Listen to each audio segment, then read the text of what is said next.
All right, we're recording. Here's Coach Wink here on the LILJ. I'm talking to my boy Matt McMahon. Got a special place in my heart for Matt. For those of you who don't know it, he was a UPenn Quaker, graduated 2015, right? Yeah. Matt, thanks for jumping on with us, buddy. Yeah, no, it's my pleasure. And likewise, the Wink-offs were instrumental in my decision to go to Penn. It was a good. Well, I will tell you that forever I will remember when you told me you were committed there. And I think I reiterated this. Penn was beating Princeton at halftime 7-1. And yeah, that was, maybe I jumped the gun on that one. Chris Casey was in the goal, and they were splitting goalies at the time, and they decided to put the other goalie in, and the game turned. And to blame it on the other goalie, but we went back to the tailgate after losing a 1-goal game. And that's when you walked up to me and told me you just committed, and I'll never forget it for many reasons, but more importantly, because then the Quakers got a great young man, and you had a great career there. I'm sure you enjoyed it there. Oh, yeah. And that was like, looking back on that day, like a lot of the reasons why I committed played out. I couldn't have played out any more true. Like honestly, a big part of the decision was like the relationships with guys like Corey and Kyle Mulligan, and I just had insight into what the Penn lacrosse community was like, and it was just a really strong group of families and friends, and just a great culture. So I knew on that day, just by seeing everybody and like the families that I had already built a relationship, I was like, this is a special group of people. And then, went on to play there, and it just couldn't have been more true. Now I have this group of like 40 of my lifelong friends from that experience. Yeah, you had a special group. I knew your class really well. Chris Moriarty, was he in your class? Yeah, he was. He was an FLG guy, right? Yep, and Brian Coleman. Yep. Coleman as well. Yeah, we had a good group. Good amount of Long Island guys on the team. Made for a pretty chippy locker room. It's always good to have a couple LI guys in the locker room. That's for sure. I didn't grow up on LI, so I know the humor against LI guys. Yeah. All you have to do is spend a couple weeks in Long Island to get the humor. Yeah, we ran a camp once when Corey was probably a freshman. So we had a bunch of the upperclassmen come out and spend the week in the house, and then we put them to work. And there was a young man. I don't know if you ever met Drew Collins. Did you ever meet Drew Collins? He was a middie from the Eastern Shore of Maryland, and he loved to barbecue and hunt.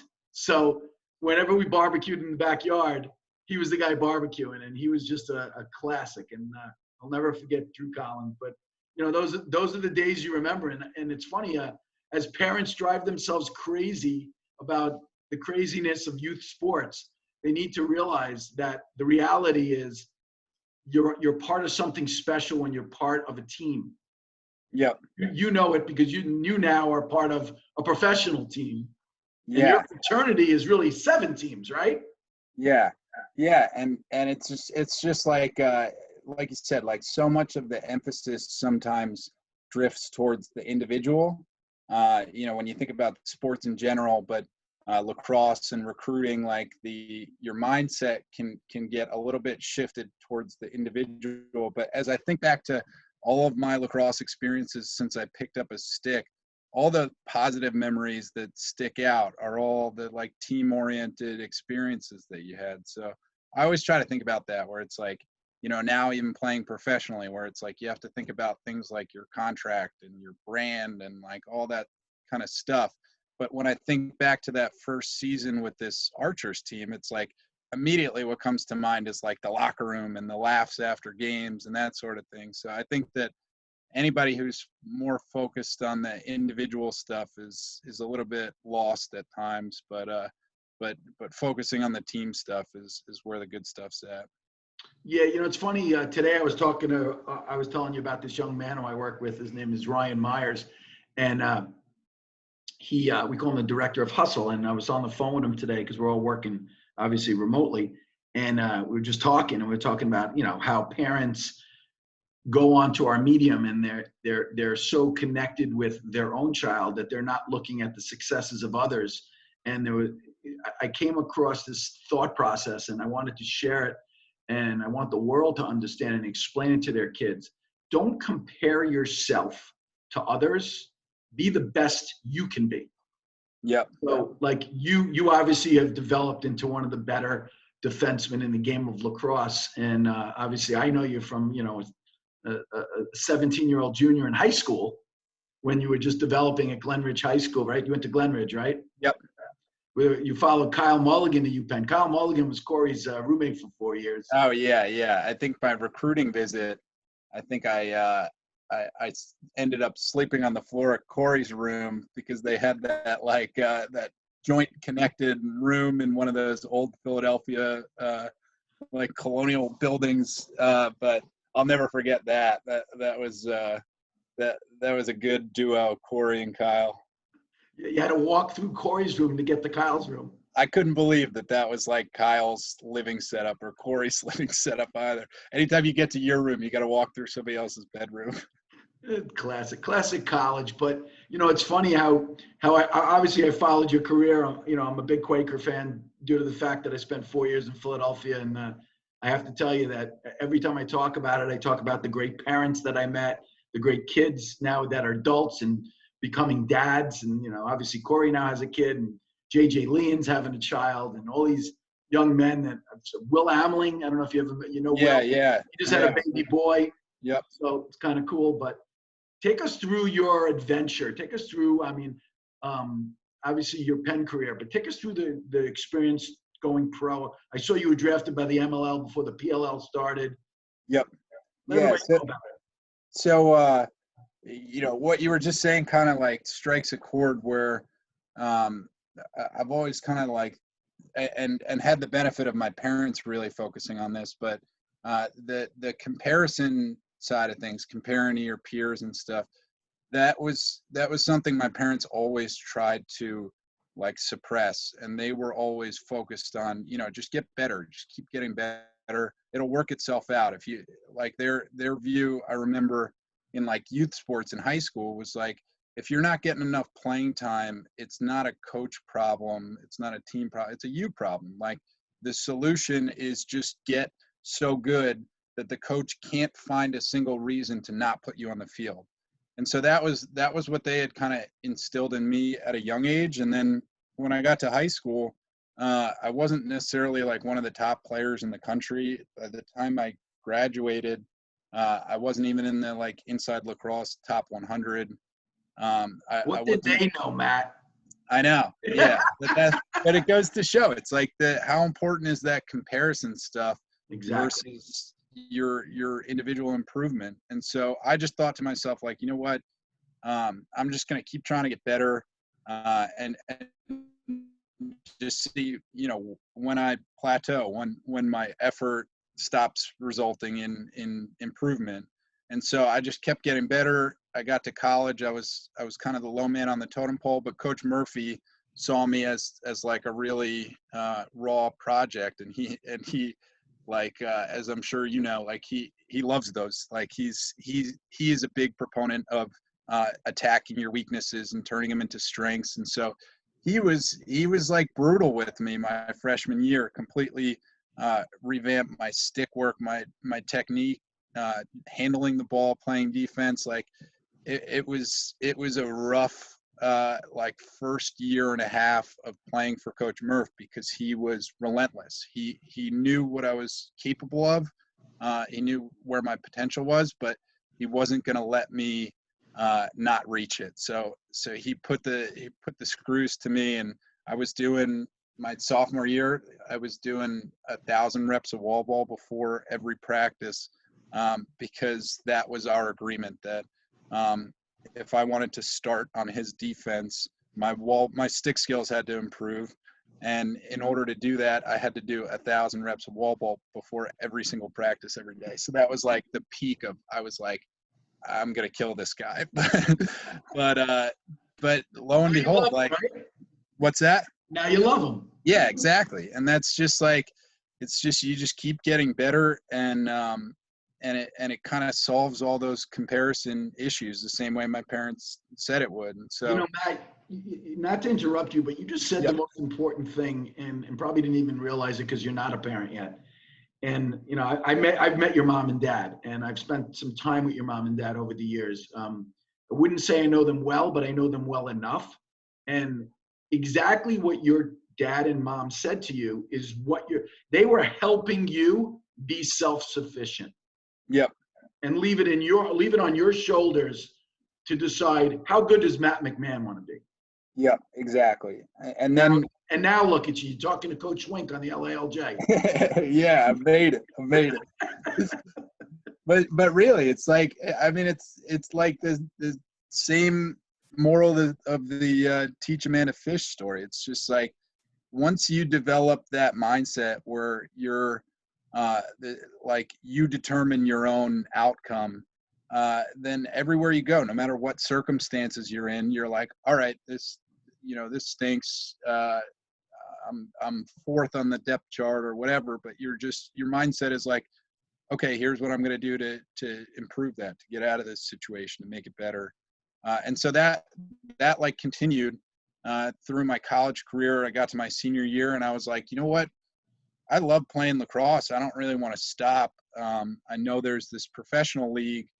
I haven't really heard much interest on the draft side, but I want to try to play, and I think I can continue to get better. So I talked to Coach Stagnita, who was on the staff at the time, and he had spent some years in the MLL, and he talked to a few coaches and drummed up a little interest in me, and then I ended up going in like the 5th or 6th round of the draft and was kind of an afterthought. But I showed up to camp really well prepared and a little bit bigger and stronger than I was in college, and better stick skills and everything, and just acted like I belonged. And then all of a sudden I was dressing for games and then starting and then like making an all-star game here or there. The Ohio Machine?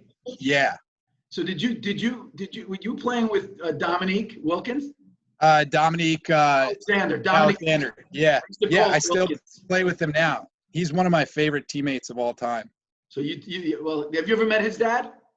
I haven't met him. I haven't met him personally, but I've seen him on the sidelines. I know. I've heard more stories about him. He is one of the great men of the game of lacrosse. Yeah, and he's the same way. He was brutally honest with Dominique after every game, and still is today. And I think that's why Dominique is such a great player as well. Yeah, I was lucky enough to coach Dominique a couple of years when he was younger, and back when I coached Thomas Schreiber. I think Thomas was on that team too. No, he was. So we have a cool group on this. On the Ohio team, we had Tom, Dominique, and Scott Rogers, whose dads had all great guy. Yeah, had spent years and years on the sidelines together in youth. And so it was a cool little dynamic with the three of them. And they were all kind of like similar mindset, where they were like, Tom had a great line. He did an interview with Paul Carcaterra earlier in the week. And Tom says that he countless times throughout his life, his dad said, I know you hate me for this right now, but one day you're going to be thanking me. And Tom took a second and he was like, I guess here I am. I'm thanking him on this interview. And it was like just a good reminder that all that hardship and your parents being tough on you, it's going to pay off if you stick with it and you don't get resentful about it, but you'll appreciate it. You know what the greatest characteristic of Tom Schreiber is? What's that? Humility. That's what I was going to say. That was going to be my guess. It's also your greatest characteristic, and Dominique Alexander's greatest characteristic, and all the great players that are out there. And that's what parents have to realize. You don't need to be that person. You don't need to say anything. I told a parent the other day, now we communicate through DMs. If you stay out of the process and let your child shine, they will shine. If you interfere with the process, you will affect it in a negative way. Yeah, you can disrupt it. Yeah, just let it go. Let them go, and let them fall. Let them fail. You just said something that I hope every kid heard. When you graduated as a first-team All-Ivy defenseman on a very good college lacrosse program, you got better. Yeah, and it's like I still I look towards this PLL championship series coming up, and it's like I've got 2 months, and my mindset is like I'm going to be a hell of a lot better this summer than I was last summer. And I think that you're crazy if you think you're ever at a stage where you're like, this is pretty good. I think I'm at a good spot right now. It's like, you can always get better. And I mean, that's like borderline cliche, but I find myself like proving it out every single season that I step on the field. If I work hard in the off season, I'm better the next year. I think it's so important. Let's tell the world about your Epic experience. Tell them a little bit about your sponsorship here. Yeah. Sponsored athlete. Yep. So that's actually been an awesome part of this whole story of my like journey to the professional lacrosse world. It was just like, it was very similar to my experience in finding and choosing to play at Penn. Was I was talking to a couple of different companies about, using their equipment, and I got put in touch with James Maselli, who's another Long Island guy and just real salt of the earth human being. And just from the second I started talking to him, I was like, this guy is shooting me straight. Seems like he's always shooting everybody straight. He means what he says, and he's got a good vision for his company, and he wants to make the best product possible and have it sell itself. And so from that point on, I like started to get to know him. It wasn't like initially signed up or anything, but we kind of formed a friendship out of just talking about that stuff. And it was very similar to Penn, where it was like, you know what, I've got a sense for the people that make up this organization, and I feel really good about that, and good about who these people are, and I'm ready to tie my name to the Epic brand, because I know that they'll represent me as well as I represent them, and that's totally played out. Like, it's just the Epic guys are like on the sidelines of PLL games, like cheering for me and Rambo and Jared and all the other guys, and like that's like meaningful. Like that kind of stuff is like adds to the whole lacrosse experience. So as much as the equipment and stuff has been awesome, and I really do feel great about the relationship because I think they have the best equipment in the game.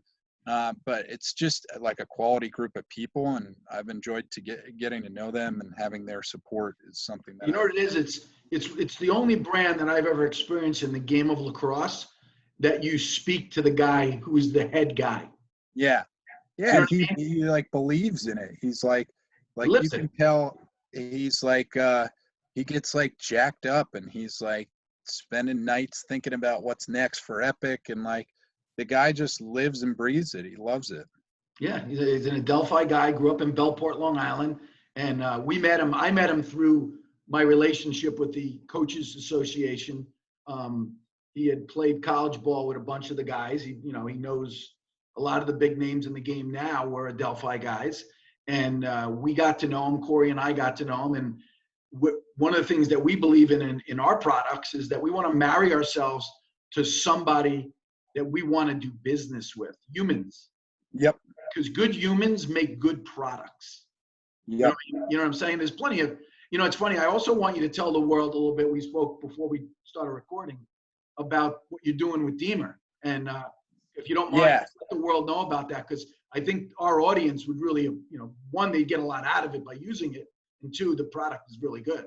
Yeah. So that came about in like, it's not even like I had some theme prepared. I just kind of stumbled upon it right here, but it is something I think about all the time. But I'd make the decisions the same way you just talked about, where it's like, I want to work with quality people because I know that they'll go about things for the right reasons, and they want to create value and bring value to people. And so I was talking to Deemer Class last summer about his whole first class lacrosse operation, and he told me that he thought that there was a real ability to give people access to expert lacrosse instruction at a really affordable way by using the internet and using digital tools. And I had started to see this happen in other sports, and see people really get a lot out of it. And I thought, here we have the sport of lacrosse that's growing on the youth level at an insane rate, but access to experts is still kind of hard to come by. If you're a kid in Arizona, or you're a kid in California, or you're a kid on Long Island, like you still gotta hunt down an expert and go to a clinic and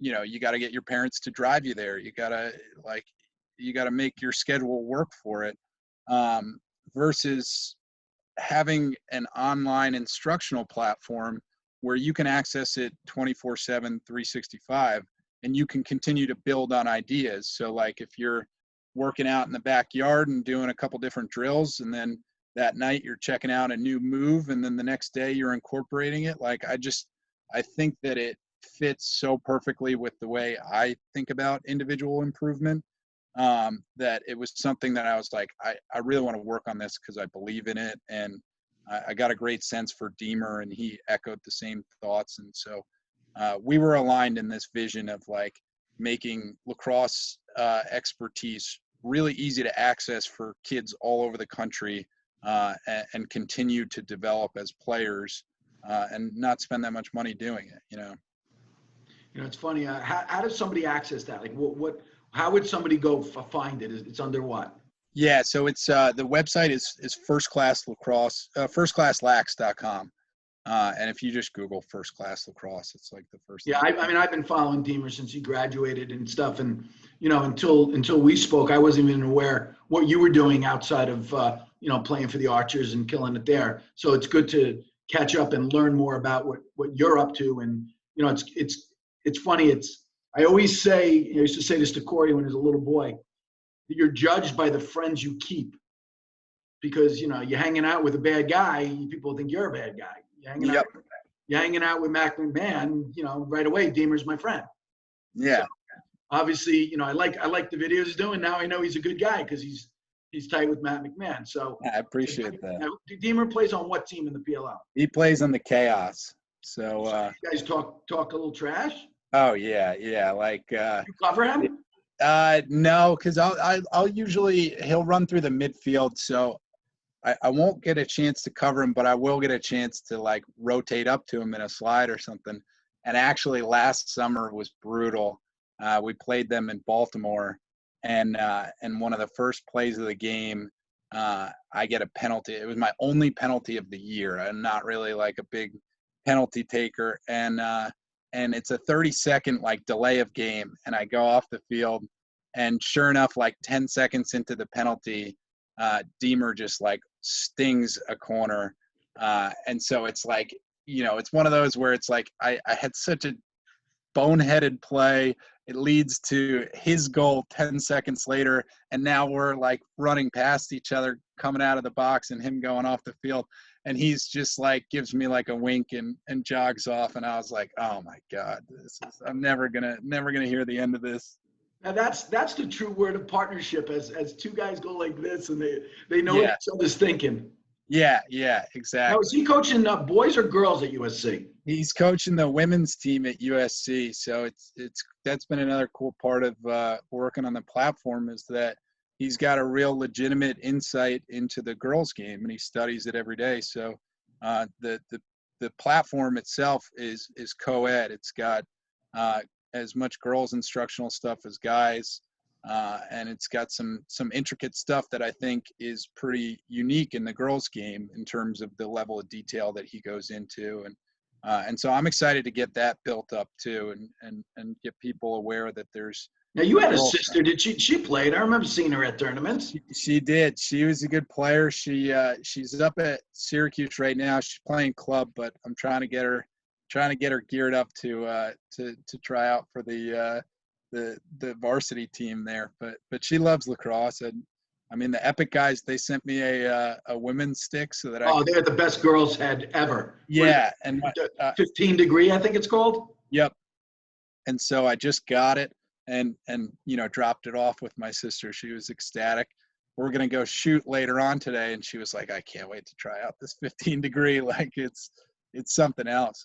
Oh, it's a legit stick. I mean, our girls use the stick, and they like it a lot and stuff. And I mean, we've fallen in love. I've fallen in love with the girls' game, obviously being in the club game and having some great girls come through our program. But watching the talent on Long Island, and I was just telling you this, we're going to be breaking this week or next week the all-decade team, and I was just researching some of the girls that have played in the last 10 years, and it's ridiculous.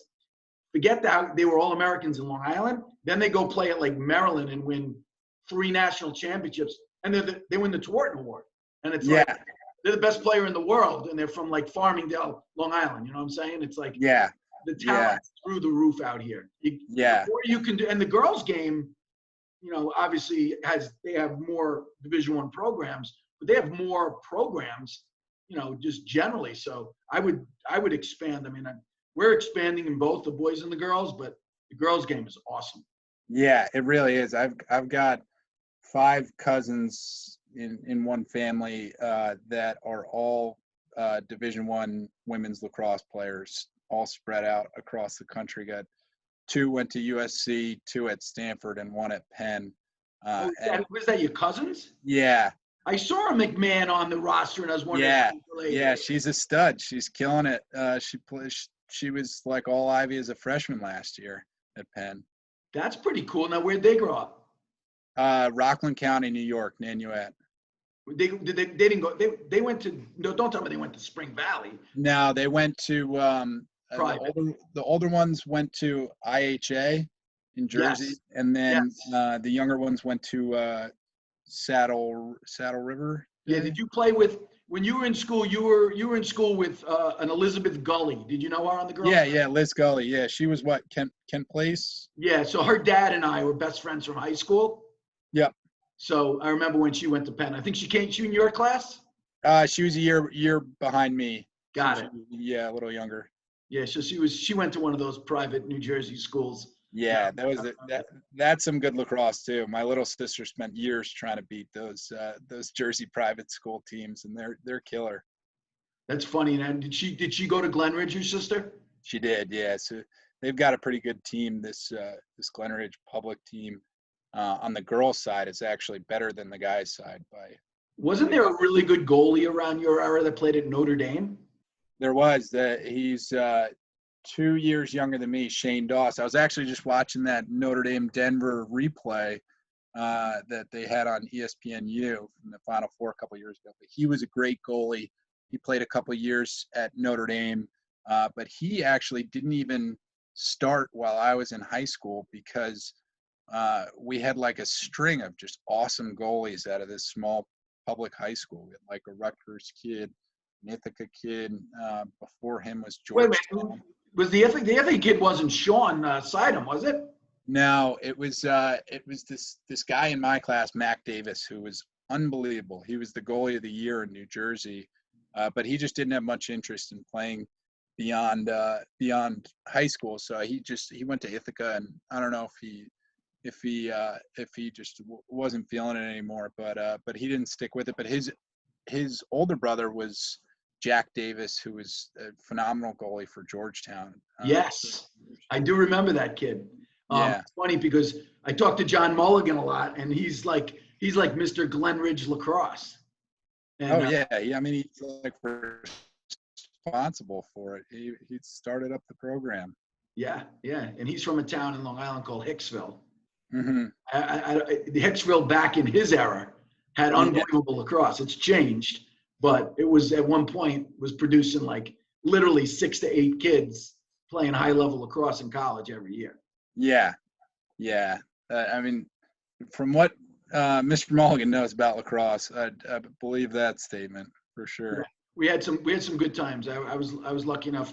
I coached against John in a tournament once, and we stood in the box talking the whole game and just shooting it. And it was a very enjoyable experience. You know, we let the kids play, and we just kind of hung out. And one kid, it was a lopsided game, and John's team was on the negative side, and a kid scored a goal, and it was like literally like the first goal, and he celebrated like he won the national championship.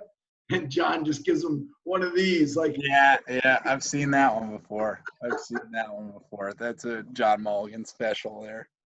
It was pretty funny, but it was a great experience.